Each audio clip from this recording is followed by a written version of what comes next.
अंतरिक्ष में विज्ञान और खासकर बायोलॉजी का विज्ञान बड़ा मुश्किल होता है करना। भारत के एस्ट्रोनॉट या गगनयात्री group captain Shukla international space station पे कुछ भारतीय एक्सपेरिमेंट कर रहे हैं। बायोलॉजी के एक्सपेरिमेंट हैं, बायोटेक्नोलॉजी के एक्सपेरिमेंट हैं, और मेरे साथ हैं डॉक्टर राजेश गोखले।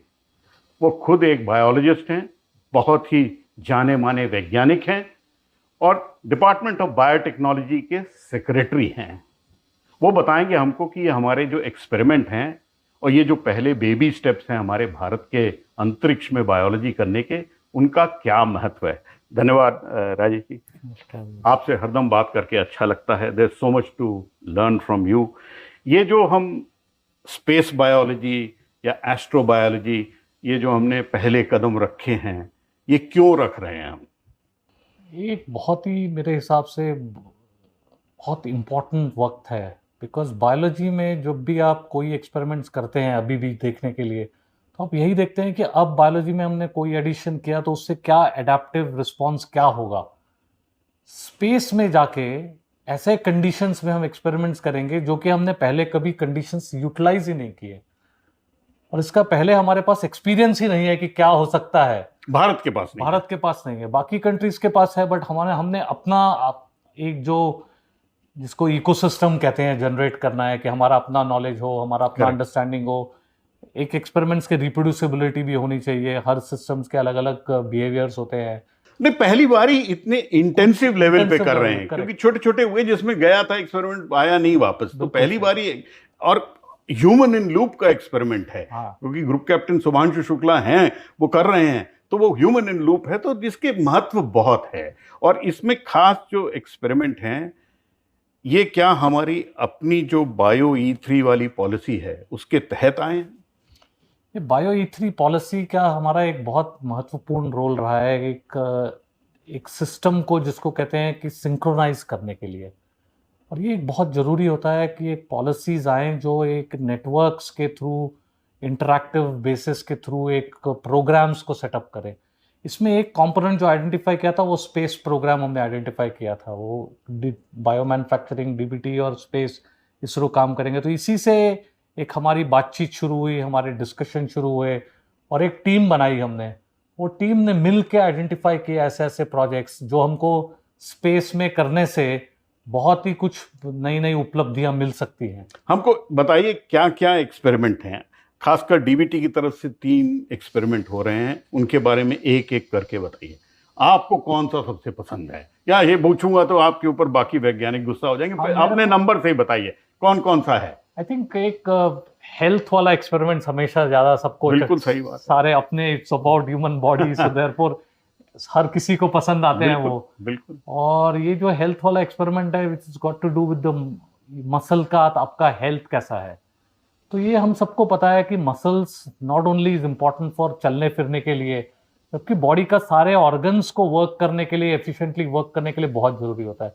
जैसे जैसे आपका मसल थकता जाता है, आपके ऑर्गन्स थकते जाते हैं, आपकी बॉडी थकना जाती है, and old age is associated with that, जिसको सार्कोपीनिया करके कहते हैं।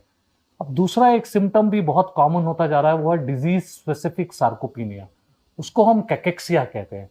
जैसे कैंसर हो गया तो आपको कैंसर से तो उभर जाते हैं, लेकिन आपके मसल सेल्स पूरे रिटर्न नहीं होते, तो उसको कैंसर कैकेक्सिया बोलते हैं। या टीबी होता है तो ट्यूबरकुलोसिस होने के बाद आपका लंग में से तो पूरा का पूरा इन्फेक्शन खत्म हो जाता है, लेकिन लंग के मसल्स सभी भी पूरे एफिशिएंटली काम नहीं करते, तो you live a compromise life.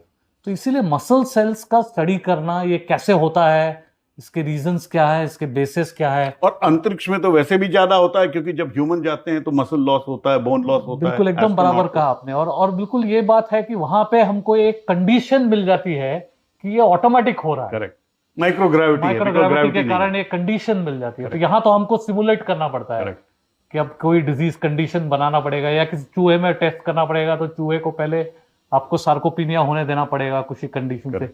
ये एक अपने आप में आपने फिजिकल कंडीशनिंग कर दी है, जिसमें मसल सेल्स का लॉस आप दिख रहे हैं। ये कौन सा इंस्टीट्यूट है जो कर रहा है? ये हमारा ब्रिक इंस्टेम करके एक इंस्टीट्यूट है, institute of stem cell biology and regenerative medicine. ये बंगलौर में है, बंगलौर में स्थित है। और इनके एक वैज्ञानिक ने ये काफ़ी अच्छा डिज़ाइन किया है, वो इस एरिया में काम भी करते हैं वहाँ पे। और इसमें यही है कि जो मसल सेल्स जो होते हैं, रीजनरेटिव पावर जो होती है वो स्टेम सेल्स में होती है, और ये स्टेम सेल्स कॉन्स्टेंटली रिपेयर और एक्सचेंज करते रहते हैं। इससे आपके मसल सेल्स हेल्दी मेंटेन रहते हैं। तो इसका हम ये देख रहे हैं कि जो स्टेम सेल्स जो हैं इसको ऊपर लेके जाएंगे स्पेस में, और वहाँ देखेंगे कि क्या इनका प्रॉपर्टी चेंज हो रहा है क्या। बिकॉज जैसे जैसे स्टेम सेल रिपेयर की प्रॉपर्टी मॉड्यूलेट होती रहेगी, तो उसका बेसिस देखने के बाद हम देख सकते हैं कि वो किस तरह से बदल सकता है। और अगर हम वो देख सकते हैं वो बदल सकता है, और उसका रीज़न जो हम अभी यहाँ जो धरती में जो एक्सपेरिमेंट्स हुए हैं उनमें पता लगा है कि mitochondria is a very important factor. जो पावर हाउस ऑफ सेल है, पावर हाउस ऑफ सेल है, Correct. पूरा एनर्जी सब सारे सेल्स को देता है, बॉडी को देता है, कंट्रोल करता है, और जो मल्टीपल हो नंबर्स में होता है, तो वो वहां जाके क्या माइटोकॉन्ड्रियल कंपोनेंट डिफेक्टिव हो जाते हैं क्या। और इसीलिए दो चीजें भी हम ऐड करने वाले हैं जिसको इंटरवेंशन स्ट्रैटेजी कहते हैं। तो हम वो दो चीजें ऐड करेंगे और उनको वहां देखेंगे कि क्या रिकवर भी हो सकता है क्या। Sure. तो ये जस्ट ये मसल सेल्स पे है, माने शुभांशु के मसल पे नहीं होगा, ये एक टेस्ट ट्यूब या किसी एक ग्लास कंटेनर में मसल सेल जा रहे हैं उस पे होगा। बिल्कुल, हम शुभांशु को नहीं छेड़ रहे हैं शुभांशु को नहीं छेड़ रहे हैं। बहुत अच्छी बात है। और क्या एक्सपेरिमेंट है? दूसरा एक्सपेरिमेंट एक बहुत इंपॉर्टेंट है इसका, जो एक बड़ा इंटरेस्टिंग है, एडिबल एल्गी पे। माइक्रो एल्गे जो होते हैं, इसको अलग अलग तरीके के माइक्रो एल्गे होते हैं आजकल तो सुपर फूड माना जाता है। सुपर फूड है अभी तो ये तो। और इसका मेजर एडवांटेज ये है कि ये कार्बन डाइऑक्साइड को एब्जॉर्ब करता है और आपको फूड बनाता है और ऑक्सीजन रिलीज करता है। This is like you can say forest. बिल्कुल, जो फॉरेस्ट करता है आपका वही काम करेगा। तो स्पेस में हम फॉरेस्ट लेके जा रहे हैं, आप सोच सकते हैं। और वो भी जो कि एक कंटेनर में उग सके एग्जैक्टली। तो हम उसका ग्रोथ पैटर्न स्टडी करने वाले हैं, और उसका ग्रोथ पैटर्न 3 अलग अलग टाइप के अलगेज लेके जाएंगे वहां पे, माइक्रो एल्गे, और उनके भी अपने अपने प्रॉपर्टीज थोड़े थोड़े अलग हैं एक्चुअली। उसको स्टडी करके फिर नीचे आके उसमें देखेंगे कि उसका, जैसे फॉर एग्जांपल एक अलगे जो है वो एंटीऑक्सीडेंट बनाता है, तो उसका एंटीऑक्सीडेंट प्रॉपर्टी, माने अगर लंबी उड़ान करी हमने तो शायद ये एंटीऑक्सीडेंट उसमें भी काम आ जाए। बिकॉज एंटीऑक्सीडेंट्स का आपने जैसे अभी मैंने समझाया कि माइटोकॉन्ड्रियल हेल्थ के बहुत जरूरी चीज होती है, तो उसमें भी यूटिलाइज हो जाएगा। तो ये फूड आपको एंटीऑक्सीडेंट की तरह से ही मिलेगा। तो और ये खासकर देखिए, इंटरनेशनल स्पेस स्टेशन हो या स्पेस कैप्सूल हो, उसमें कार्बन डाइऑक्साइड तो जनरेट कर रहे हैं और ऑक्सीजन भी ले जाना है। बिल्कुल, तो ये तो आपने डबल बेनिफिट हो गया, और कार्बन डाइऑक्साइड यूज हो गया और ऑक्सीजन जनरेट हो गया और खाने की चीज भी बन गई। बिल्कुल। एक्चुअली जैसे आप भी बोल रहे हैं कि अभी जो हम ट्रैप करते हैं कार्बन डाइऑक्साइड को जियोलाइट्स करके इस्तेमाल करते हैं, तो क्या जियोलाइट्स की जगह हम एल्गे और या साइनोबैक्टीरिया का इस्तेमाल कर पाएंगे क्या। और इससे दो चीजें, जैसे आपने मतलब दुगना दाम, करेक्ट, एक काम दुगना दाम, बिल्कुल। It's a transformative. I think it is gonna be very interesting to study.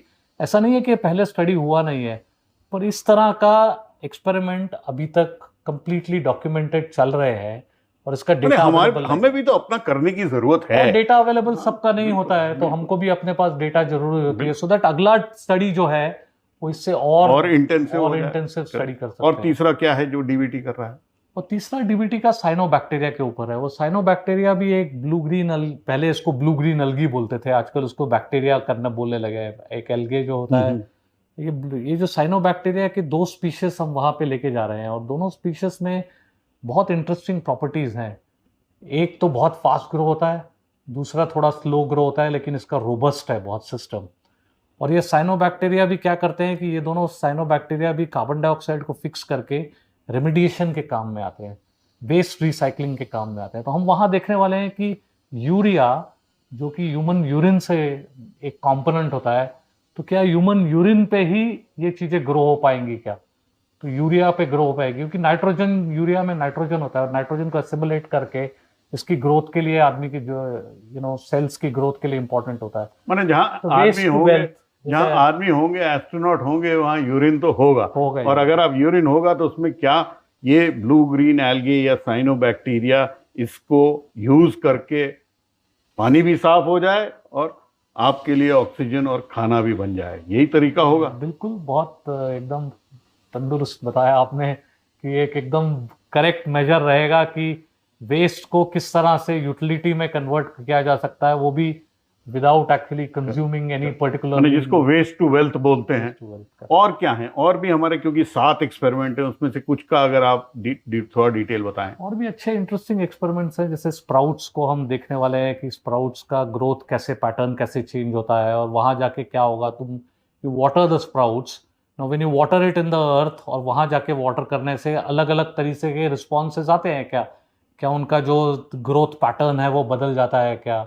माने हम वहां पे मेथी ले जा रहे हैं, और ग्रीन हरा वाला एक दाल है उसको ले जा रहे हैं, मेरे को चना है नाम ना? भूल, चना चना नहीं, नहीं है। चना नहीं, दूसरा दाल है दूसरा दाल जिसको ले जा रहे हैं, मूंग दाल ले जा रहे अच्छा, हैं, मूंग दाल। मूंग दाल ले जा रहे हैं। तो इसका क्या होगा, और अल्टीमेटली इसको शुभांशु खाएंगे नहीं, केवल वहां पे उगाएंगे और वापस लाएंगे, और उसकी टेस्टिंग यहाँ होगी, उनको टेस्ट करने को नहीं मिलने वाला है वहां पे। तो ये स्प्राउटिंग एक्सपेरिमेंट हुआ। वैसे ही कुछ बीज भी जा रहे हैं अंतरिक्ष में। बिल्कुल, 4 तरह के सीड्स जाएंगे, और वो सीड्स वहां पे जाके इनको ये देखना है कि अलग अलग सीड्स का अलग अलग जर्मिनेशन पैटर्न होता है, और ये जर्मिनेशन पैटर्न वहां पे किस तरह से इम्पैक्ट होता है, और ये ऑलरेडी इनका पता है कि इनके जर्मिनेशन पैटर्न्स अलग हैं जो अर्थ पे है, तो वहां पे इनका इम्पैक्ट वैसे ही लीनियर रहता है या नॉन लीनियर हो जाता है। माने माइक्रोग्रेविटी में वो सीड रखे जाएंगे और वापस लाके धरती पे उगाए जाएंगे। बिल्कुल। और ये इंडियन वेराइटीज हैं, मुझे बताया जाता है। करेक्ट, ये पूरी इंडिजिनस वेराइटीज हैं, और बहुत अच्छा रहेगा देखने के लिए कि वहां से लाके यहाँ करने पे